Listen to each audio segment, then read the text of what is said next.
Hello everyone, welcome back to the channel. So in this video பார்த்தீங்கன்னா Pulsar 200NS BS6 ஓட மெயின்டெனன்ஸாக பார்க்க போகிறோம். So நிறைய பேர் கேட்டிருந்தீங்க கமெண்ட்லேயும் சரி இன்ஸ்டாகிராம்லேயும் சரி.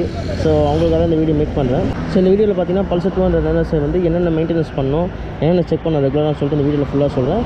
ஸோ நம்ம சேனல் நீங்கள் புதுசாக பார்த்தீங்கன்னா மறக்காம சேனல் சப்ஸ்கிரைப் பண்ணுறீங்க. வாங்க வீடியோக்குள்ள போகலாம்.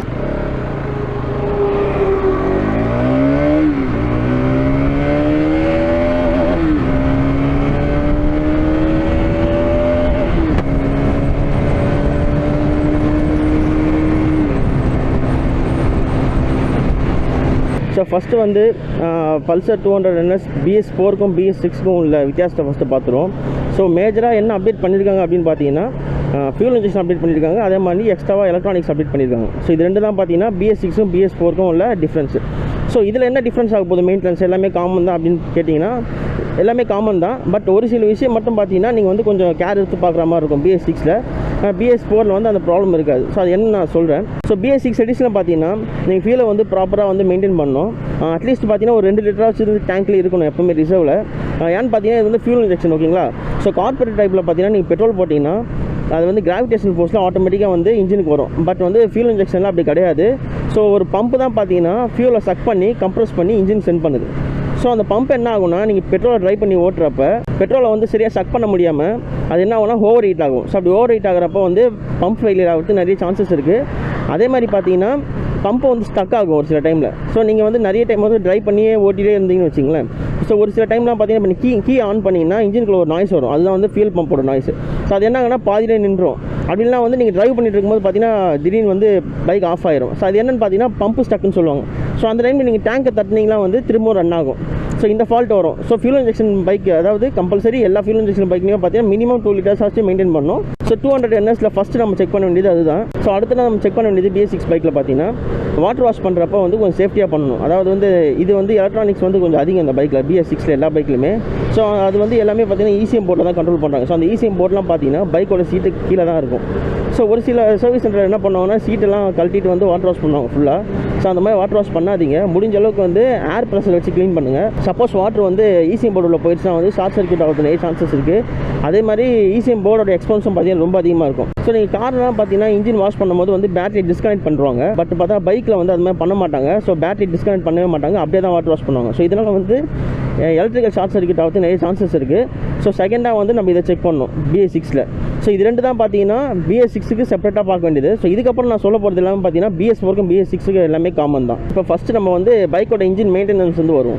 ஸோ இப்போ ஒரு பைக் வந்து ஷோரூம் வந்து வெளியே வருதுன்னு வச்சிங்களேன். ஸோ அதில் வந்து மினரல் ஆயில் தான் ஊற்றி கொடுப்பாங்க இன்ஜினில். ஸோ அது ஏன்னு பார்த்தீங்கன்னா ஸோ ஒரு இன்ஜின் வந்து ஸ்டார்டிங் ஸ்டேஜில் லைட்டாக வந்து தேய்மானம் அடைஞ்சால் தான் வந்து அதோட ஸ்மூத்னஸ் வந்து பக்காவாக இருக்கும். ஸோ அதனால தான் என்ன பண்ணுவாங்கன்னா மினரல் ஆயில் ஊற்றி கொடுப்பாங்க. ஸோ நீங்களும் என்ன பண்ணுறீங்கன்னா ஃபஸ்ட்டு 3 சர்வீஸ் பார்த்தீங்கன்னா சர்வீஸ் சென்டரில் ஊற்றுற ஆயிலை வந்து ஃபில் பண்ணிக்கோங்க. ஸோ அதுக்கப்புறமா வந்து 3 சர்வீஸ் முடிஞ்ச அப்புறமா செமி சிந்தட்டிக் இன்ஜின் ஆயில் வாங்கி ஊற்றுங்க.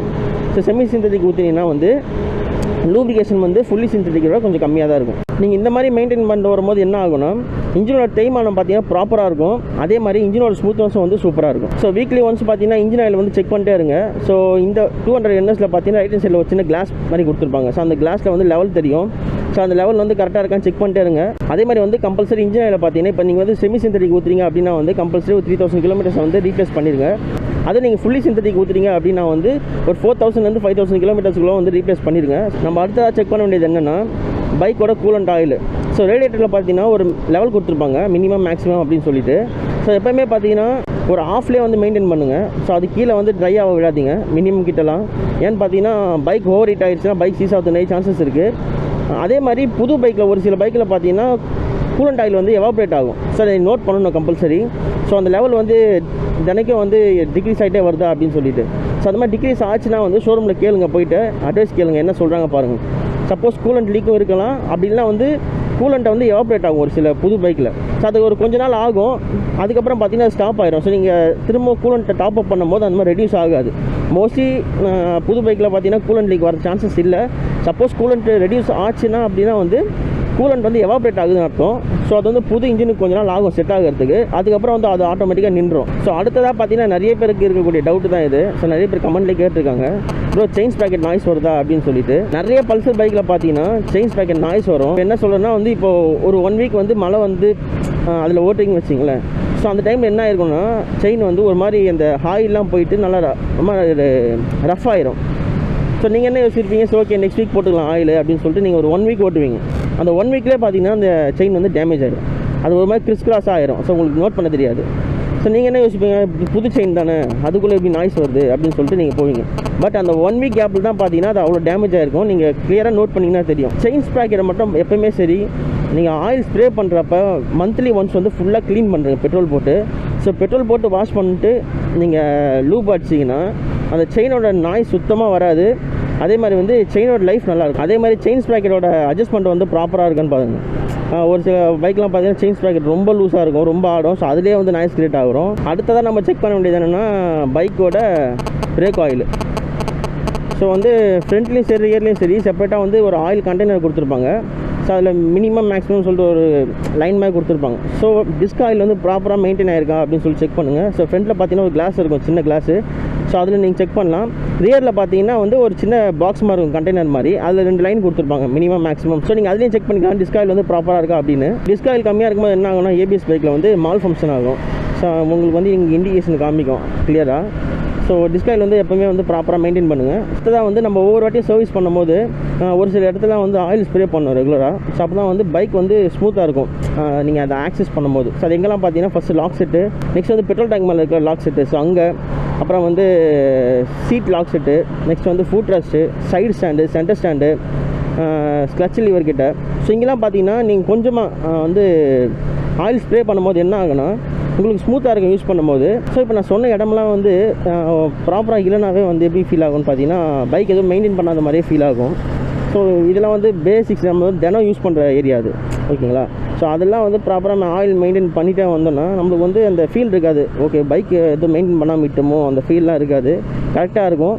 சப்போஸ் நீங்கள் யாராவது ஃப்ரெண்டுக்கிட்ட பைக்கு கொடுத்தா கூட அவங்களே ஃபீல் பண்ணுவாங்க நல்லா. பைக்கை வந்து ஃபஸ்ட்டு இன்ஜின் நோட் பண்ண மாட்டாங்க எப்போவுமே வந்து ஆக்சிலேட்டரு, அவங்க இப்போ ஸ்க்ளட்சோட ஃப்ரீ ப்ளே, பிரேக்கிங்கு. ஸோ இதெல்லாம் வச்சு தான் வந்து ஒருத்தவங்க வந்து ஜென்ரலாக வந்து பைக் நல்லா மெயின்டைன் பண்ணுறான் அப்படின்னு சொல்லுவாங்க. அடுத்தது பைக்கோட மைலேஜ் இன்க்ரீஸ் பண்ணுறதுக்கு என்ன ஆப்ஷன் அப்படின்னு கேட்டிங்கன்னா வந்து அதுக்கு வந்து ஆப்ஷன் உங்கள் கையில் தான் இருக்குது. ஸோ நீங்கள் ட்ரைவ் பண்ணுற ஸ்டைலு ப்ளஸ் வந்து பைக்கை மெயின்டைன் பண்ணுறது, ஸோ இதை பேஸ் பண்ணி தான் வந்து உங்களுக்கு பைக் மைலேஜ் வரும். ஸோ எப்போவுமே நீங்கள் லாங் ட்ரைவ் எங்கேயா போகிறீங்க, இல்லை நீங்கள் வந்து ஒரு ஷார்ட் ரைடாச்சும் எங்கேயா போகிறீங்கன்னா ஏரை வந்து ப்ராப்பராக வந்து செக் பண்ணிடுங்க ஃபஸ்ட்டு. ஸோ ஏன் சொல்கிறேன் அப்படின்னு பார்த்தீங்கன்னா BS6 இன்ஜின் எல்லாமே பார்த்தீங்கன்னா எலக்ட்ரானிக் கண்ட்ரோல்டு. ஸோ நம்ம போய் எதுவும் மைலேஜ் டியூனிங்கோ எதுவும் பண்ண முடியாது, எல்லாமே பார்த்தீங்கன்னா சிஸ்டமேட்டட் தான். ஸோ ஒரு ஸ்டோக்குக்கு இவ்வளோ பெட்ரோல் தான் ஸ்ப்ரே பண்ணணும், அது அவ்வளோதான் ஸ்ப்ரே பண்ணோம், அதுக்கு மேலே ஆகாது. பட் ஆனால் புது பைக்கில் வந்து மைலேஜ் ட்ராப் ஆகிறதுக்கு சான்சஸே கிடையாது. மைலேஜ் ட்ராப் ஆச்சுன்னா வந்து நீங்கள் ட்ரைவ் பண்ண ஸ்டைலோ அப்படிலாம் வந்து சைடில் ஆக்சிடென்ட்ஸ் ஏதோ அது வந்து சரியாக மெயின்டைன் பண்ணலன்னா வந்து மைலேஜ் ட்ராப் ஆகும். ஸோ கண்டிப்பாக வந்து ஏர் ப்ரெஷரு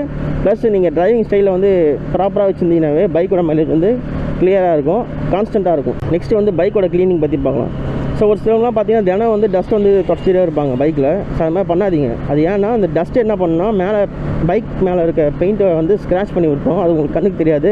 ஸோ கொஞ்ச நாள் போக போக தான் பார்த்தீங்கன்னா ஃபுல்லாக அப்படி ஒரு மாதிரி பிளர் ஆன மாதிரி இருக்கும் பெயிண்ட் எல்லாமே. ஸோ அந்த டைம் நீங்கள் பஃபிங் பண்ணுற மாதிரி இருக்கும். ஸோ தினம் வந்து தூசி துடைக்கிறீங்கன்னா வந்து தட்டி விடுங்க ஃபஸ்ட்டு, துடைக்காதீங்க. எடுத்தோட துடைச்சிட்டிங்கன்னா அது கண்டிப்பாக ஸ்க்ராட்ச் தான் விழும். தூசி எப்பவுமே வந்து தட்டுங்க, தட்டிட்டு அதுக்கப்புறமா வந்து துடைச்சிங்கன்னா பிரச்சனை கிடையாது. தூசியோடு போட்டு துடைக்கும் போது வந்து கண்டிப்பாக ஸ்க்ராட்ச் விழும் பெயிண்ட்டு மேலே. அடுத்தது வந்து வாட்டர் வாஷு.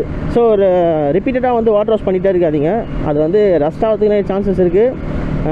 பைக்கோட ஒயரிங் கனெக்ஷனே வந்து ஒரு மாதிரி ஃபங்கஸ் ஃபார்ம் ஆயிரும். ஸோ ரிப்பீட்டடாக வந்து வாட்டர் வாஷ் பண்ணாதீங்க. ஸோ இவ்வளோ தான் கைஸ். ஸோ பைக்கோட மெயின்டெனன்ஸ் இங்கே செக் பண்ண வேண்டியது பல்சர் 200 NSல. So that's all guys. So ஃபைனலாக வீடியோ எண்டுக்கு வந்தாச்சு. ஸோ பைக்கோட மெயின்டெனன்ஸ் டிப்ஸும் கொடுத்துட்டேன். இந்த வீடியோ உங்களுக்கு ஏதாவது ரீசனுக்கு பிடிச்சிருந்துச்சா மறக்காம வீடியோக்கு லைக் பண்ணுங்கள், கமெண்ட் பண்ணுங்கள், ஷேர் பண்ணுங்கள். இந்த மாதிரியான ஆட்டோமோபைல் அப்டேட்ஸ் ப்ளஸ் ட்ராவலாக பார்க்கணும்னு நினச்சிங்கன்னா மறக்காம நம்ம சேனல் சப்ஸ்கிரைப் பண்ணுங்கள், பக்கத்தில் இருக்க நோட்டிஃபிகேஷன் பட்டனை கிளிக் பண்ணுங்கள். ஸோ உங்களுக்கு ஏதாவது ஆட்டோமொபைல் ரிலேட்டடாக டவுட்ஸ் இருந்துச்சா என்கிட்ட கேளுங்க, நான் கன்ஃபார்மாக ஹெல்ப் பண்ணுறேன். என்னோட இன்ஸ்டாகிராம் லிங்க் பார்த்தீங்கன்னா கீழே டிஸ்கிரிப்ஷனில் கொடுத்துருக்கேன், மறக்காம போய் ஃபாலோ பண்ணுறேன். நெக்ஸ்ட் ஒரு யூஸ்ஃபுல்லான கண்டென்ட்டோட வந்து மீட் பண்ணுறேன். Until that by.